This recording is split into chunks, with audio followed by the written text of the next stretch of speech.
See You Now is a podcast highlighting the innovative and human-centered solutions that nurses are coming up with to solve for today's most challenging healthcare problems. Created in collaboration with Johnson & Johnson and the American Nurses Association. The biggest difference that I see with AI is the magnitude of data. It's hard for me to remember changes that actually took things away from the care teams to make it easier for them to do their roles. Building the technology was actually the easy part. The other biggest hurdle is building trust. Building trust and rebuilding trust where it's been lost with some technological advancements in the past.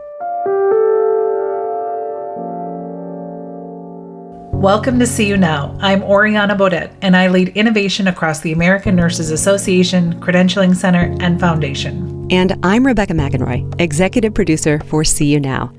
It's our honor to support nurses who are curious and interested in utilizing innovation across their practice or to advance their ideas. This also includes recognizing the nurses who are driving transformation across healthcare. One of the fastest moving spaces for innovation in our society and in healthcare is around artificial intelligence.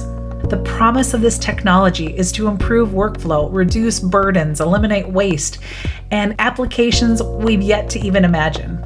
But for these technologies to work for nurses and clinicians, we need to include their insights and expertise into the design process itself.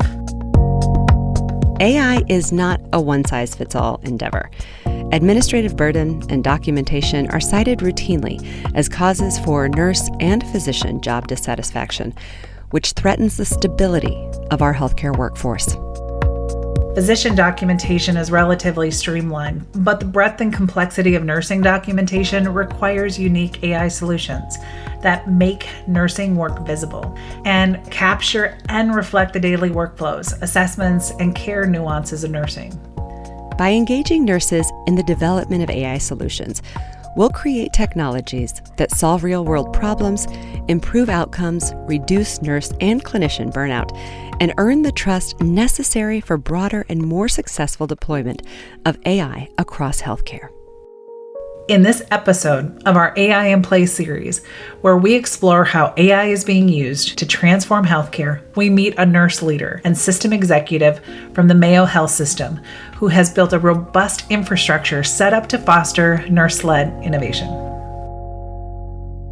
My name is Ryannon Frederick. I am the System Chief Nursing Officer for our Mayo Clinic enterprise. Once I graduated from nursing school, my entire career has been at Mayo Clinic, so a bit unique in that sense. I've been there for 25 years. I really love helping nurses overcome barriers to provide the best patient care in the world. That's what's always given me passion. And when I think about my favorite roles, it's been ones that I could really do that and do that well.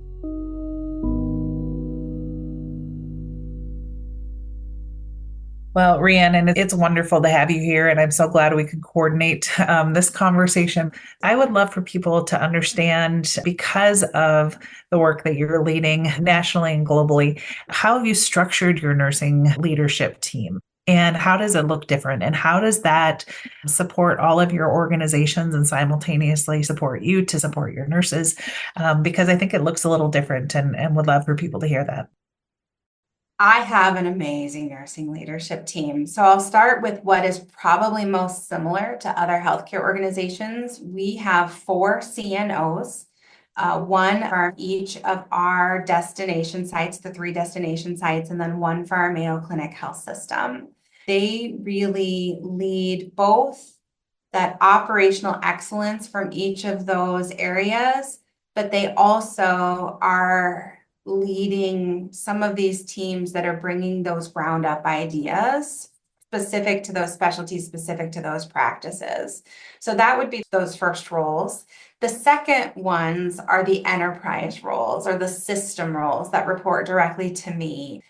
Anytime you're trying to drive transformation and you're also responsible for the day-to-day operations, which are very, very important for excellence in patient care and staff feeling incredibly supported, you're going to compromise on some of those transformation activities to focus on what's that burning crisis at the moment, so your patients and staff have what they need and they want. And so I added enterprise roles that are specifically charged to drive transformation. So we have a vice chair of nursing practice transformation. That was the first one that I created. And so many of our innovative solutions are being driven because that person has a dedicated focus on what are the biggest gaps that nurses need help with, and what are they telling us they need to solve those gaps, and then how do we bring them along in that journey. They are moving that forward with a dedicated focus, and that has been essential. I've also have a nursing optimization, a nursing research, and a nursing education role.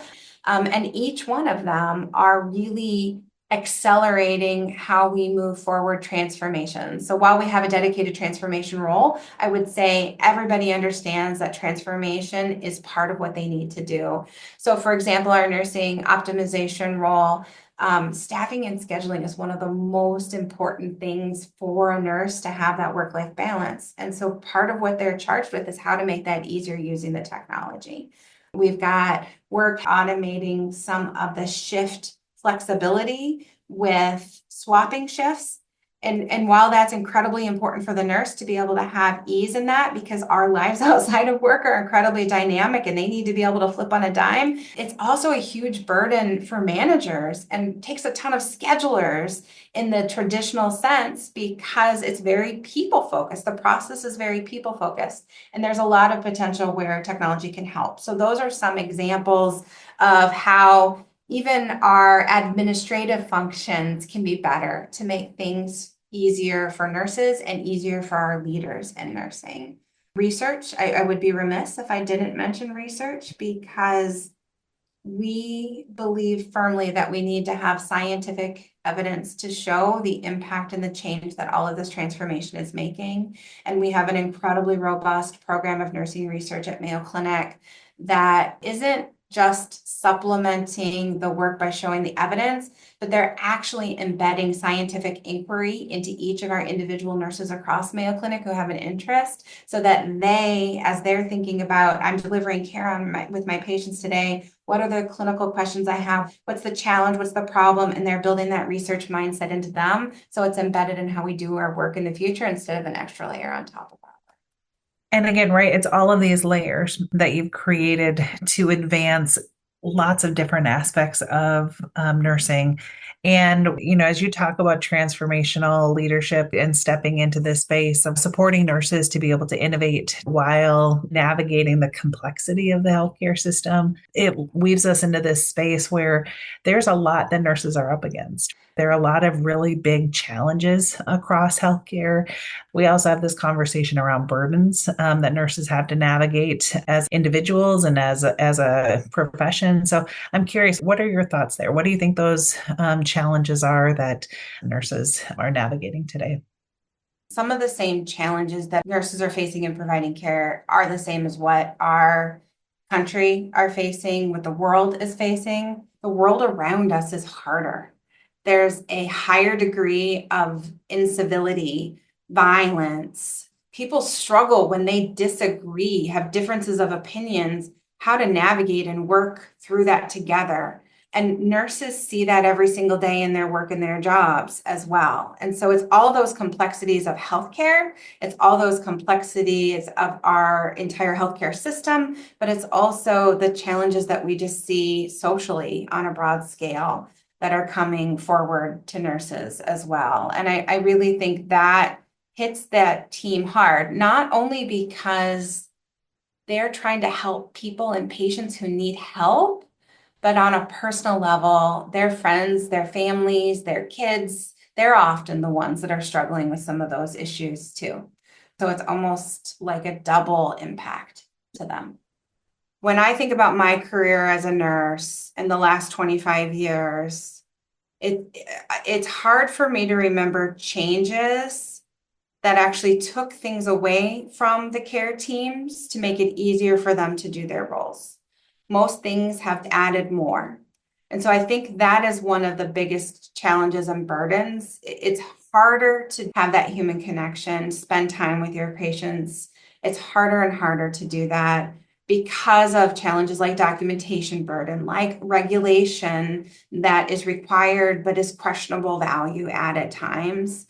Technology is a great example. When I started as a nurse administrator, I remember part of that interview process. What I was asked was, what do you think are some of the things you need to solve for the challenges that nursing is facing? And I remember saying technology.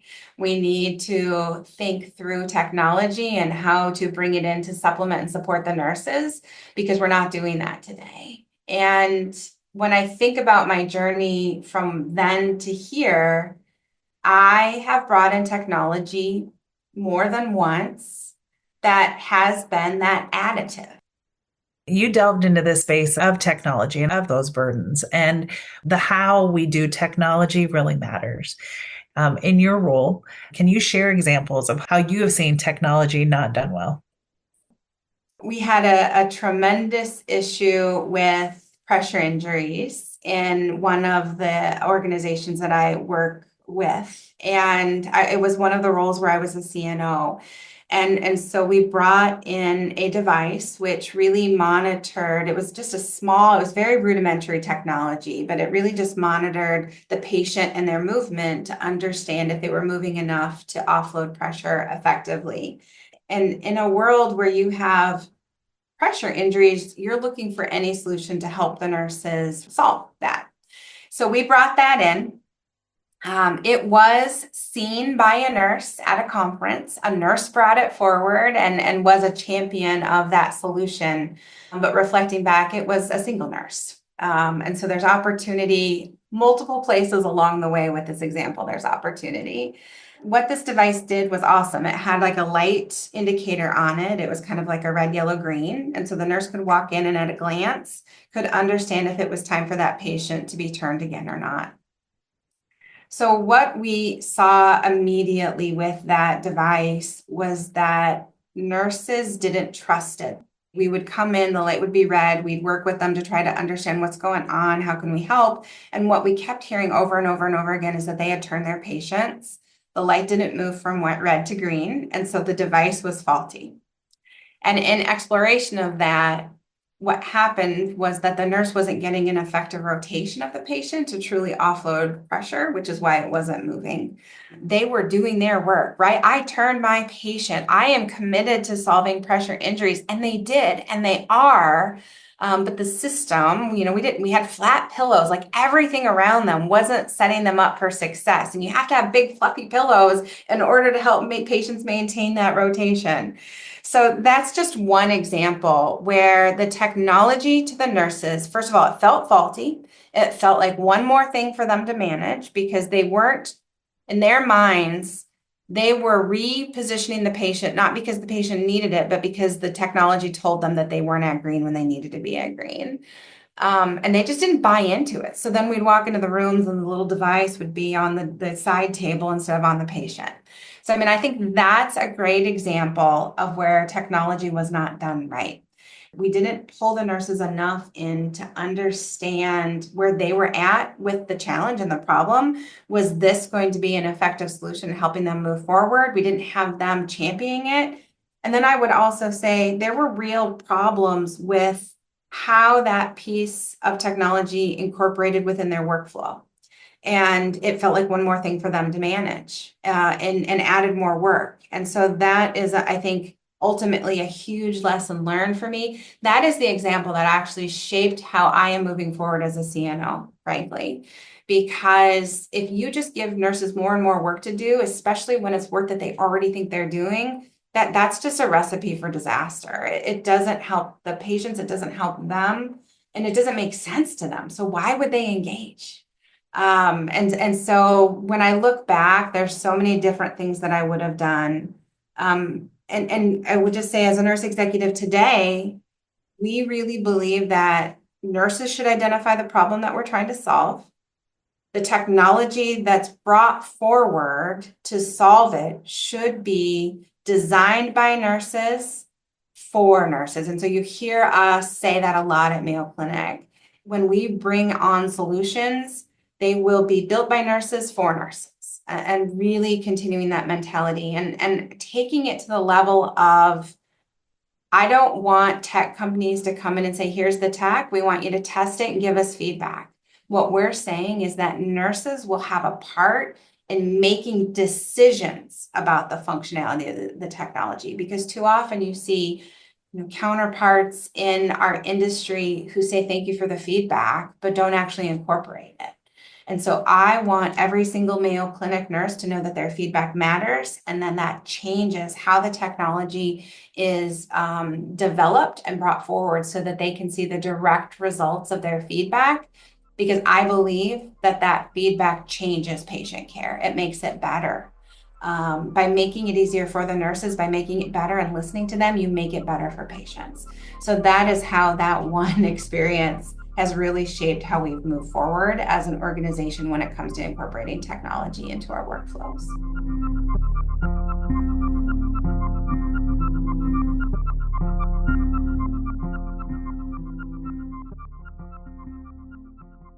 So, Ryannon, when Ori and I were talking about this interview, we were very curious and excited about your ambient solution and how you developed that, because for us, it was a very clear example of how you're developing AI solutions uniquely for nurses by nurses. And with this particular solution, Mayo developed the Nursing Care Out Loud strategy that allows the audible assessment or intervention to be captured with ambient AI technology by your partner Bridge. And then that recording is uploaded into the Epic electronic health record, which auto-populates generative notes for the nurse to review, verify, and edit as needed. Is that right? Yes. Okay, cool. So elaborate on this a little bit. Like, how did this solution come about? Nurses told us that documentation is the biggest pain point in their day. So we really started from the foundation of what technology do you need? Like, what are your biggest pain points where you need solutions and we can help solve? And documentation. So we started with that. Documentation was the number one thing that we heard from nurses. And so, okay, we're going to solve documentation. And really wanting to build a solution that just supplements what they're doing. So nurses have conversations with patients every single day. And when you're in the inpatient setting in particular, that's where the solution is focused for now, is inpatient medical surgical units and progressive care units. As nurses are doing their assessments of these patients, as they are collecting data, they're talking to the patient and telling them what they're doing. And so the premise of this ambient solution is really that it's taking that conversation between a patient and a nurse and translating that to documentation so that the nurse doesn't have to go in as an additional step and document everything afterwards. And the beauty of this is nursing documentation in the inpatient setting is very different than other roles. There are discrete cells and fields and rows that individual assessment details have to go into. So it's not just a narrative note like what providers and physicians do. What we're really hoping that Nursing Care Out Loud will do is really regain those roots in that conversation. Every patient wants to feel empowered through being informed about what's going on. By freeing up the time that we're using in those systems, we want to put it back in to Nursing Care Out Loud, which are these conversations between nurses and patients. And these can happen everywhere. They should happen everywhere. We're focused on our ambient solution in our inpatient areas right now, but Nursing Care Out Loud should happen in procedural, surgical settings. They should happen in clinic settings. They should happen everywhere where patients have care provided. And so it really is not just improving patient satisfaction. It does that, but also patients feel really confident and comfortable in their care providers. They feel like they have a better understanding about what's happening and why it's happening and what's needed from them. Family members have told us that Nursing Care Out Loud has made it so that they feel comfortable leaving the hospital. I think sometimes you have family members who feel like they need to be there 24/7 to ensure that the family member understands what's going on. They're functioning as sometimes that translator, but in the Nursing Care Out Loud world, they feel comfortable and confident in walking away because they know that their loved one is really educated and informed about what's happening. And so that's the beauty of what we're doing through utilizing technology is we're trying to put that time back to what we all became nurses to do. And that's really center around what does the patient need to know, want to know about the care, and how do we deliver that in a way that helps improve their outcomes. And I think you're talking about this burden reduction from nurses, but it sounds like simultaneously you're reducing the burden for caregivers, which is pretty exciting too, and their experience and giving them some respite. So when we think about this technology, what does the building and the testing look like? How are nurses giving feedback? You're talking about solutions for nurses, by nurses. How does that look on the back end as you're continuing to iterate and build on this technology? Well, it started with identifying industry partners that could and would come along with us in this journey. And so as you can imagine, when nurses shared that documentation was their number one burden, that was no surprise to me. But I also knew that the challenges that lead to that are things that I could not fix independently inside Mayo Clinic, that it was going to take a broader coalition across the industry. And so finding partners who were willing to not just come with us, but come with us with the mindset that we bring, which is keeping patients at the center, and making it easier for nurses to do what they want to do was the harder part. But I was really privileged to find those partners both at Epic and Abridge. And so working with them and helping them understand, I want to work in a world where nurses don't document. And I have that big lofty goal, knowing that documentation will always need to be there, but it's not dependent on the nurse physically entering that data in the chart. And having them not back away from that lofty goal and lofty vision, I think was the first part. So that was, Abridge is well known for their expertise in ambient documentation solutions, specifically for provider workflows and in narrative notes. At the time, as we were discussing this, there really weren't a lot of vendors out there that were thinking about ambient for nurses. There were a lot of people thinking about ambient for physicians, but nursing was really not in the forefront. And so that provided a unique opportunity to find the right partner who was really, really willing to build. Then what we did was we started to assess, right? Sit down with the nurses, go into the simulation center, have them show their workflow and how they do their work every single day, and have our technical teams watch this and seek to understand what were the requirements that they would need to build around. Because we made it very, very clear, this needs to work for them and within their workflow. We didn't want one more additional step for them to have to go through with this to the best of our ability. We wanted it to be right incorporated. And the tool that they have today is a narrative note tool. So it would have been very, very easy for them to say, well, nurses can just dictate after they leave the room what they did, what they saw, and we can utilize that as our solution. But the reality is we didn't even have to have that conversation because Abridge was incredibly aligned with, we want it to be so easy and so seamless and so embedded in the conversations that already exist. We don't want to have to add a dictation. We were working with a small number of nursing units to begin with and letting them know this isn't about us bringing in technology for you to test and try. We have found partners that we are building the technology with, and you are pioneers in this. You are helping us create solutions that won't only make it better for you, it will make it better for potentially nurses and patients across the world. And so what we need you to come at this with is not a pilot mindset, but a builder mindset, and really help us create something that's going to make it better for everyone. So that was another, I think, change in philosophy and mentality. I mean, nurses are used to, oh, here's a piece of tech, just go try it and see what happens. Prior to kind of the minimal viable product, we collected recordings of nurse and patient conversations, and that was really essential to help build the AI. Nurses went in, they got consent from their patients to be a part of the ambient documentation solution. They would turn on the recording before they started their nursing care out loud, their assessment, and the interaction with the patient. And then we utilize those recordings to build and test the Gen AI tool. So it was built on actual interactions with patients at Mayo Clinic between nurses and those patients in order to really ensure that the tool was based on their workflows and how they do their work. Once we got a minimal viable product, we took that to some units within our system. And so we have 7 units across different sites. And we were very, very clear. This is not at a point where it's ready for, mass adoption across the industry. But the beauty of that is you need to help us shape how to make this better. And so we put it in the hands of those 7 units and had them tested.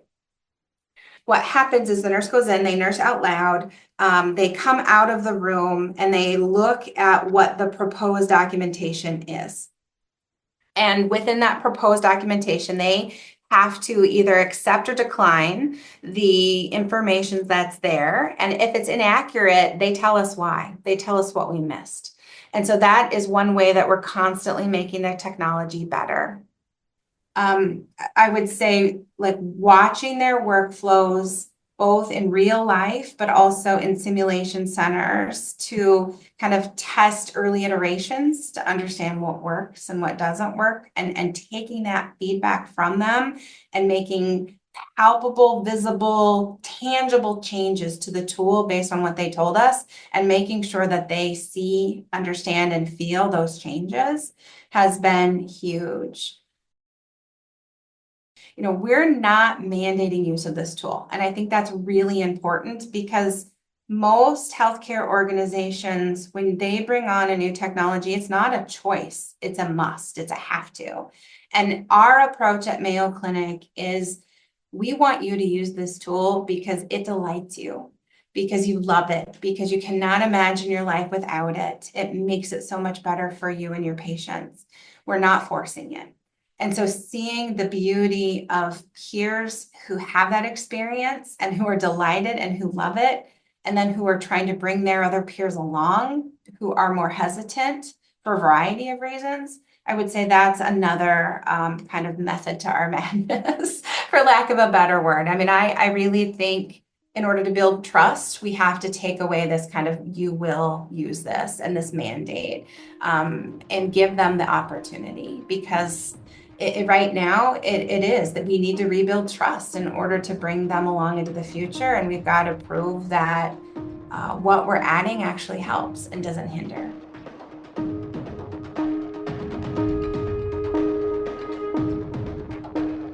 This is so exciting because my mom is a nurse, and I can remember when I was in high school, she would come home from work and she would document for hours and hours and hours. And when I mentioned this to her, she was like, "Are you kidding me? Like, this would be incredible." So this is really cool. So tell us a little bit about, you've seen different waves of technological innovation, and how is innovation in AI or advances in AI different? And how are you navigating that communication, education, understanding, and culture around those advances? The biggest difference that I see with AI is the magnitude of data that is coming at us and at patients. And it is challenging us to really think about our historical norms of what is the nurse's role within data, within our electronic health record, and really challenging some of that. I quickly learned that building the technology was actually the easy part, because bringing it forward, the change, nursing is personal, and the way you deliver care is personal. Every nurse has a style that they have refined over years. And while it is incredibly important that we bring in technologies that supports the way that they deliver care and allows for that personalization, it's also still a change. And even positive change is still a change. And so how you work with the staff to incorporate that change. I mean, I think we all see it. if you buy a new device, a new phone, etc., the worst part is getting it set up, getting used to it, getting used to buttons being in a new place. And it's the same with some of this technology. It can be amazing and nurses want it, but finding the time to really learn it and build it into a pre-established kind of method of doing things is sometimes the hardest part. And then on top of that, I would say there's just tremendous skepticism, and there should be, because technology hasn't always been supportive to nurses. And so there's skepticism, there's lack of trust, I think, at times of their privacy, of patient privacy. There's concerns about AI replacing them and replacing their role. And that is a real fear that every day we hear questions and concerns about. And so I would say that's the other biggest hurdle, is building trust and rebuilding trust where it's been lost with some technological advancements in the past. When you think about, and this is just one aspect of how artificial intelligence is being utilized within your system, but there are lots of different ways that health systems and organizations are utilizing artificial intelligence in healthcare. And I'm curious, as you're seeing all of these systems come together, how are they fitting together? And with this technology, are you starting to see any aspect of care being captured or become visible that maybe wasn't visible before? It's a great question. Specifically at Mayo Clinic, I would see the different systems coming together within the workflow. So we know that by nature of documentation, nurses are spending their time in that EMR. And so having tools and resources outside of that pulls them away and takes more time because it's more buttons, more steps, more clicks. And so really trying to integrate the tools and resources into the steps and the workflow that they already have is one piece.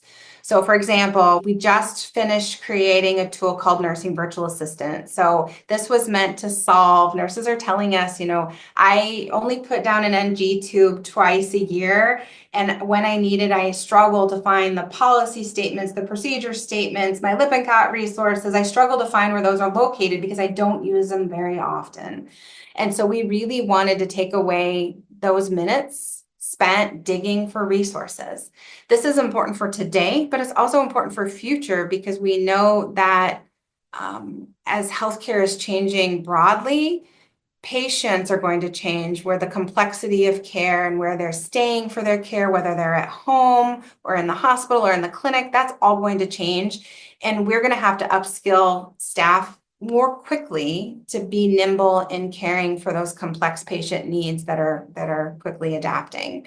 And so we started with our nursing virtual assistants, which automatically surfaces those tools in our electronic health record for the nurses. It's not that they have to leave the EHR to go find them. It's there right there. So if there is an order that says place NG tube, there is a link to the policy procedure statements for that to save them time. The other piece of our NVA tool that's really cool is there's a nurse curated summary. So this is the patient that I'm caring for, and this is the summary that matters for that patient and for me as their nurse in order to provide care for them. And this Gen AI tool actually learns the nurse as it goes.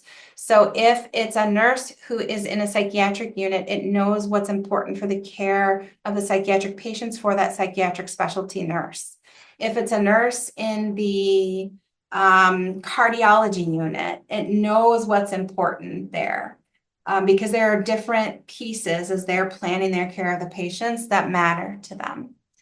So that is another one that we've done. And again, this is all embedded into their workflow in the EHR. So as they're prepping for their patients, it's right there for them. And I think that's one of the most important pieces as you're bringing all of these tools together. You just can't have them located in disparate places or disparate solutions, because that pulls them away from what matters most, which is that patient and their workflow.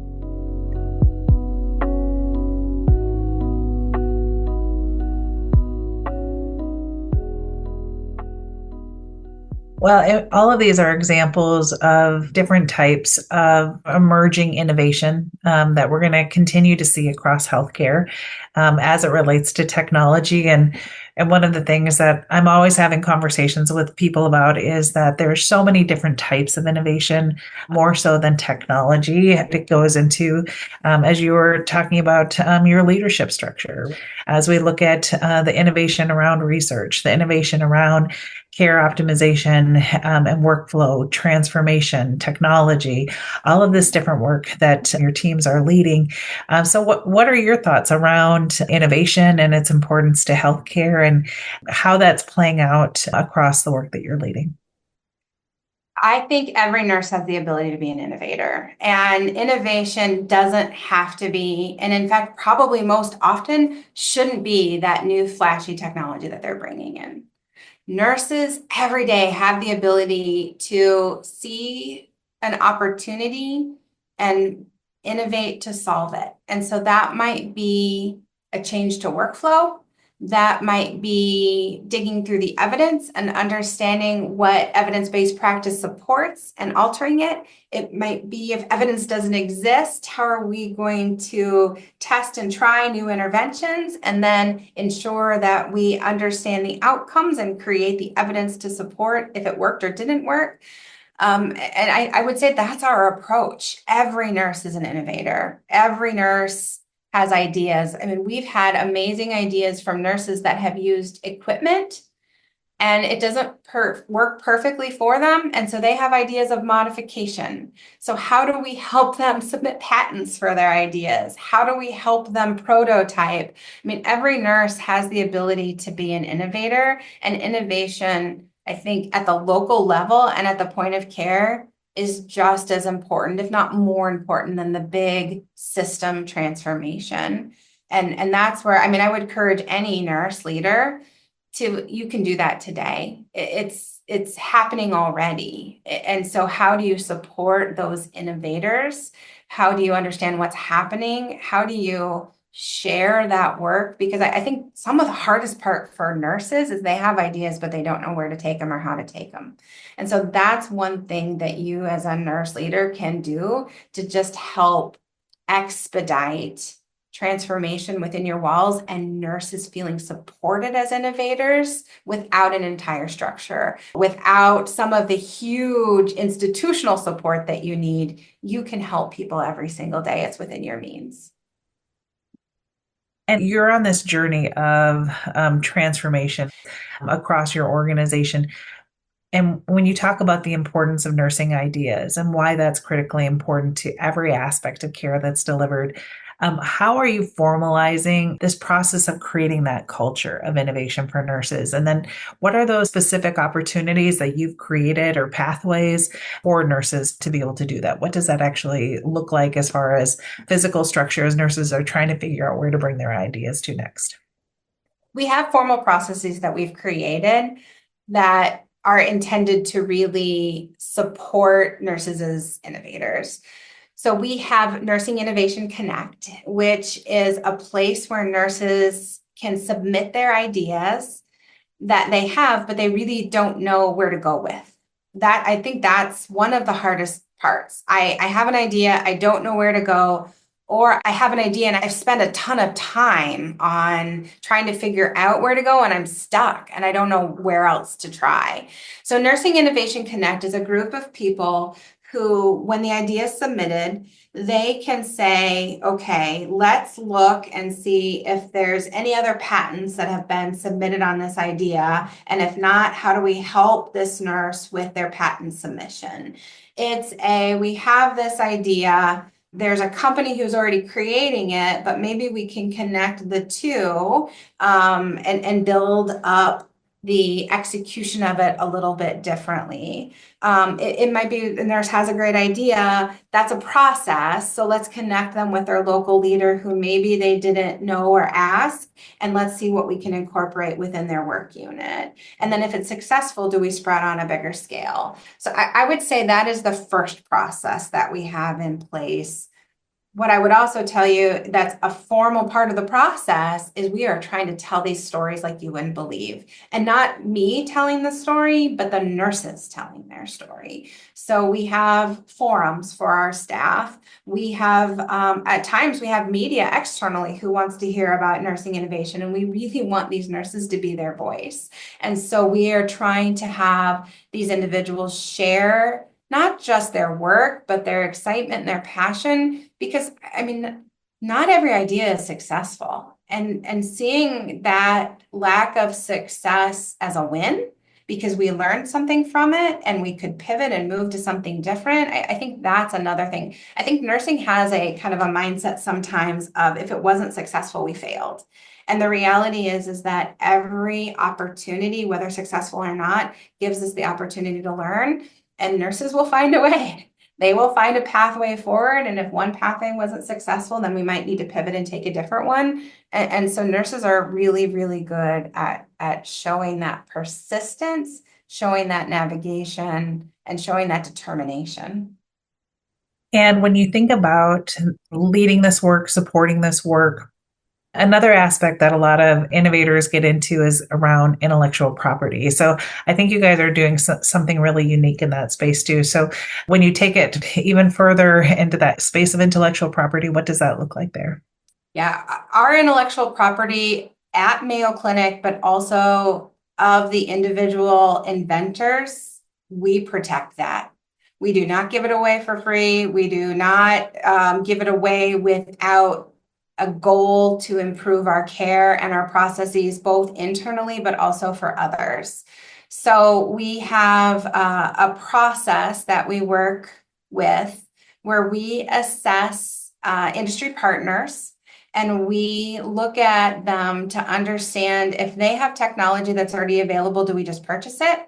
If they have a start on technology that's already available, but we think we have a lot to add with our intellectual property, do we partner with them to build it, or do we build it on our own internally because we've got the right skills, tools, and resources to do that? So that is one piece. And when we enter into those agreements with partners, we do contracts, specific contracts. Sometimes the contracts are just around sharing our IP and that industry partner is the ultimate owner of the technology. Sometimes they're co-development agreements, and that's where we share IP. We also have specific dedicated resources and ideally part ownership of the tool with that industry partner. So really recognizing that intellectual property of the nurses adds significant value. We take really strong steps, not only to protect it, but to use it to elevate the solutions that are potentially out there.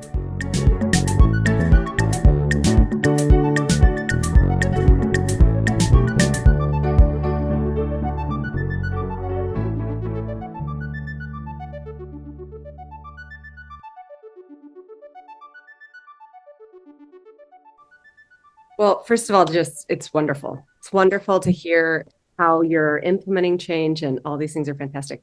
I have a couple questions that are more along the lines of like philosophy. We had Don Berwick on our last episode, and he said something that really struck me. And that was that I think we underestimate the heroism of the healthcare workforce. We're always on guard trying to stop these broken systems from actually causing harm. It's a safe, unsafe condition that's trapped thanks to good work. And I'm so curious how you navigate nurse-led innovation and system change and transformation. How do we make sure that these great innovations that we're seeing aren't upholding systems that are just not working well? Yeah. So first of all, Don Berwick, good gravy. There's an icon. Amazing, amazing words that he shared with you. It's really important to us that we don't repeat mistakes that we've made in the past. EMR is a great example, or EHR is a great example. Many organizations, when they move forward with the electronic health record, they just copied their paper system and put it in an electronic format. As we move forward with transformation and technological advancement and all this data, it's really important that we don't take all of the places where things fall apart or where you have pitfalls or where they don't add value and just duplicate them in a new way with technology. One specific example is end of shift summary. So we had an idea originally. Nurses in the inpatient setting, they summarize what happened in a note at the end of their shift. And we had an idea to automate that based on Gen AI pulling a summary from the chart. It's not hard to do. And as we were doing that, we stopped and said, okay, why are we doing an end of shift summary? And when I was at the bedside, this wasn't a normal part of practice. It was a piece that we shifted as we went to our most recent version of our electronic health record. And so we dug through regulations. We looked at how many people access it and read it and look at it. We looked at how much time it was taking nurses to complete it. And through all of that, we decided that we weren't going to do it because nurses were doing it because it was a requirement. Very few people actually go back and look at them and read them. All of the information is already there in the EHR. If you have a question, you can go back and find it in a different place. And so that's one example that's perhaps not in a patient safety realm, Rebecca, but really trying to be mindful about what do we put in new ways with data and data transformation that's not just repeating what we've done before. I would say the other part is the data sources you use are incredibly important from a patient safety perspective. As we looked at our nursing virtual assistant tool, because that's pulling all of these actionable insights and resources and documentation, it's amazing how many resources are out there for people that aren't evidence-based, that aren't current. And if you're using that to feed your AI solutions, that's a recipe for disaster. And so thinking about patient safety, you really need to be sure the data sources you're using to generate recommendations are high quality, evidence-based, regularly maintained and updated sources so that you can continue to provide that great patient care that you've always done. So those are maybe just a couple of examples that I would share, but it is also top of mind. You know, the solutions we're putting in place right now aren't things that will lead to safety issues unless there's data accuracy issues, which is why we have the IRB. It's why we're testing. And so having those testing processes in place to ensure accuracy. And that's not just a one-time and done. That's an ongoing thing because we are still learning about the data and the data science, and there's hallucinations, there's issues that we anticipate and know. And so it's got to be a constant look at, especially with AI. What advice would you give to nurses who want to innovate in their practice? Maybe they're an early adopter in an organization that doesn't have an infrastructure, or for nurse leaders who want to support or grow nursing innovation in their organization. You can innovate in anything. When I started as a nurse manager, when I started as a preceptor, when I started as a charge nurse, when I started as a staff nurse, I was an innovator then. I have had an amazing career that has afforded me opportunities to innovate at a bigger scale. I remember working to implement bedside shift handoff. And at the time, that was a problem that nurses saw that they wanted a solution to, and really saw a difference in patient engagement when we did it that way. And we weren't doing that at our organization. There was literature around it, but we weren't doing it. And so that was me innovating as a staff with a gap and an opportunity in solving practice challenges. And every nurse has the ability to do that because every nurse can see where things fall through the cracks within their organization. So I think as a nurse, go for it. There is a lot of information out there about innovation. Read it, learn about quality improvement, because it will help you understand if what the interventions you're doing are changing or making a difference. I would also say if you have a real interest in Gen AI or AI or data as part of transformation, there's a ton of information out there. There's courses, there's learnings that you can do. So just start with filling your knowledge bucket. That's one piece that I think really helps, because when you open your mind, you start to see things within your own practice that you never thought were possible. I would also encourage people to look outside of healthcare. I learned so much from supply chain, from an industry, and nursing is not supply chain. Let me be very, very clear. But there are things that they're doing with automation and AI that we can learn from and adapt to our own journey. Some of the shift exchange ideas that we've had are based on Delta, the airline Delta, and their experience with their app. When you want to change your seat on your flight, how easy is that? And how do we make shift exchanges as easy and seamless for nurses? So outside industry is already doing a lot of the transformation work, and it can open your eyes to the possibility within your work on your unit or with your patients, or if I'm a manager within my teams and my staff. That's where I would start if it was me. And then also, don't give up, be persistent. Failure is not a problem. Failure is a learning that you pivot. And I think I often hear, well, we tried that, it didn't work. Well, try again. And because that's what nurses do. They find a pathway forward for the problems, and they're persistent. And patients need us to be persistent. So we've got to continue to role model that. What's your vision for nursing leadership, and how would you describe your style of leadership as you're supporting nurses all over the country and all over the globe? Nurses are pioneers. They are leading the way for the future and should continue to be elevated to solve the most complex challenges in healthcare. Patients are going to be living longer, but with that longer life is also going to be more challenges with them in their daily activities of living, with caregivers needing to support them, and it's the nurses. It's the nurses that are engaging with these complex challenges that come with these cures. So who better to solve than them? And so we need to ensure that nurses are pioneers at finding solutions for patients that co-elevate our physician colleagues and our physician partners as they're creating cures. It's all of us together that accomplish this in healthcare, and we all have the mutual goal of making it better for patients and people. To me, it's more about the human behavior. That's what I feel like I'm the coordinator and the organizer of, is more of the interaction of the human behavior with the tech versus the tech itself.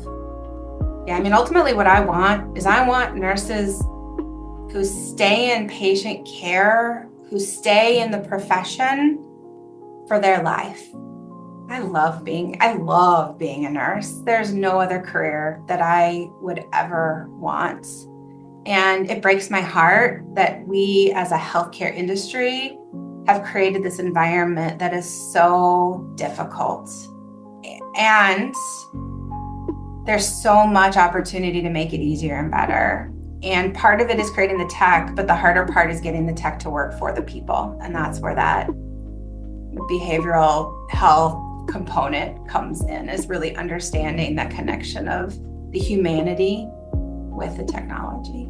And so my vision for nursing leadership is really to move forward in a way that shows how nurses can and are solving the challenges of healthcare to provide better care, more accessible care, remove the challenges for our profession that have bogged us down, because really people deserve better. And when I say people deserve better, I mean patients deserve better.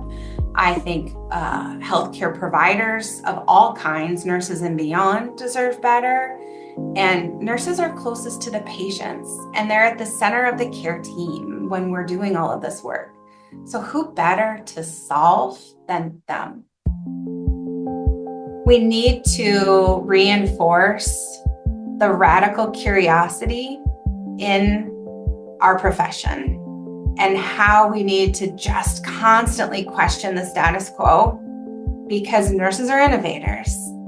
And with the radical transformation with data, with AI, with technology, There are so many opportunities for nursing to do that. And embracing radical curiosity as a strength and not as a problem is something that I would encourage every single nursing leader to do. When people question you, that should be a gift. It should be a gift when you get questioned from people. So that's really my vision.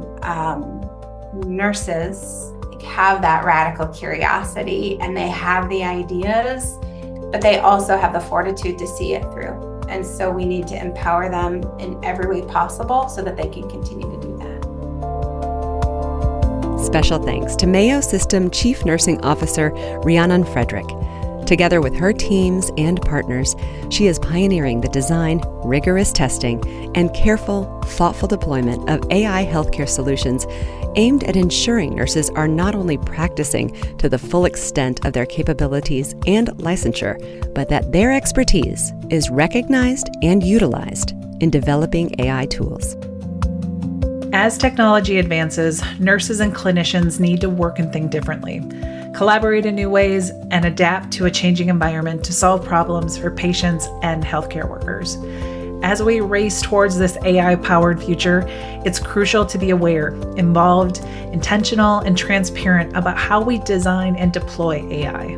Taking this approach, we will build trust, will allay fears and suspicions, and help to avert harms we might not predict or intend. For See You Now, I'm Oriana Baudet. And I'm Rebecca McEnroy. Thanks for listening. Nurses are transforming healthcare through innovation, compassion, and leadership. And Johnson & Johnson is proud to continue its 125-year commitment to champion nurses through recognition, skill building, leadership development, and more. The American Nurses Association is dedicated to building a culture of innovation. Nurses improve the lives of patients and communities through innovative thinking, empathetic connection, scientific rigor, and sheer determination. ANA is proud to support and advocate for our nation's most valuable healthcare resource, our nurses. For more information on See You Now, visit seeyounowpodcast.com and listen to any of the earlier episodes in our library, wherever you get podcasts.